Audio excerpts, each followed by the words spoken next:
বাংলাদেশে দেখলাম কাঠমোল্লারা ইসকনকে জঙ্গি সংগঠন বলে আখ্যায়িত করছে এবং তারা মিছিল করতেছে। মিছিলের ভিতরে বলতেছে যে একটা ইসকন ধর ধৈরা ধৈরা জবাই কর, ঠিক আছে।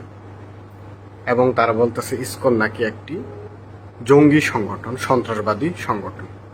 এখন কথা হচ্ছে যেই লোকরা ইসকনকে জঙ্গি সংগঠন বলতেছে তারাই আবার স্লোগান দিতেছে যে একটা ইসকন ধর ধৈরা ধৈরা জবাই কর।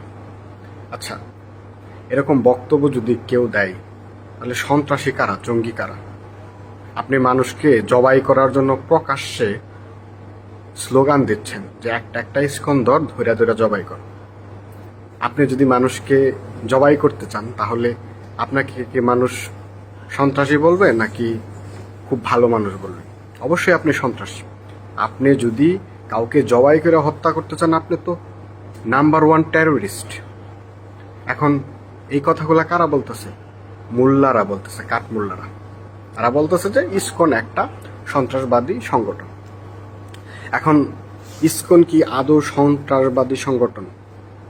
এখন ইসকনের ব্যাপারে যদি আপনি সন্ত্রাসবাদী হিসাবে তাদেরকে ট্যাগ দেন তাহলে তার ব্যাপারে সপক্ষে তথ্য প্রমাণ উপস্থাপন করতে হবে। এটা হচ্ছে মানে একটা লিগেল ওয়ে। এখন আপনি দেখান ইসকন এরকম 5টা ঘটনা আপনি দেখান কোথায় তারা বোমাবাজি করছে, মানুষ হত্যা করছে, ধর্মের জন্য, ধর্ম প্রচারের জন্য তারা মানুষকে জবাই করে হত্যা করছে। আপনি দেখাইতে পারবেন এরকম 5টা ঘটনা? দেখান। আপনি হয়তো দেখাতে পারবেন না। আমি যতটা জানি যে ইসকন একটা মানে ধর্মীয় সংগঠন বলা যেতে পারে। তারা ওই যে ধর্ম প্রচার করে, কিন্তু এখন পর্যন্ত ইসকন ধর্ম প্রচার করতে গিয়ে মানুষকে বাধ্য করছে, জোর করে ধর্মান্তরিত করছে এবং ধর্ম প্রচারের জন্য তারা বোমা মারছে, মানুষকে জবাই করছে, এরকম তথ্য এখন পর্যন্ত ইসকনের ব্যাপারে দেখা যায় না, ঠিক আছে। বরং ইসলামপন্থীদের ব্যাপারে এসব দেখা যায় যে ISS, বোকা হারাম, তারপরে আনসারুল্লাহ বাংলা টিম, এরকম অসংখ্য ইসলামিক জঙ্গি সংগঠন তারা মানুষকে ধর্মের জন্য হত্যা করছে, তারা বোমাবাজি করছে এবং শুধুমাত্র ধর্ম প্রচারের জন্য তারা সন্ত্রাসী কার্যক্রম চালাইছে।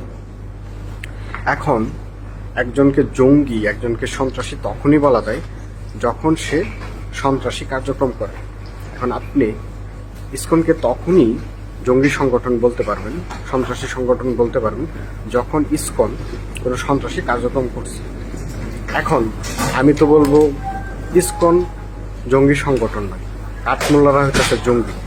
তারা জঙ্গি সংগঠনকে সবসময় লিড করে, ঠিক আছে।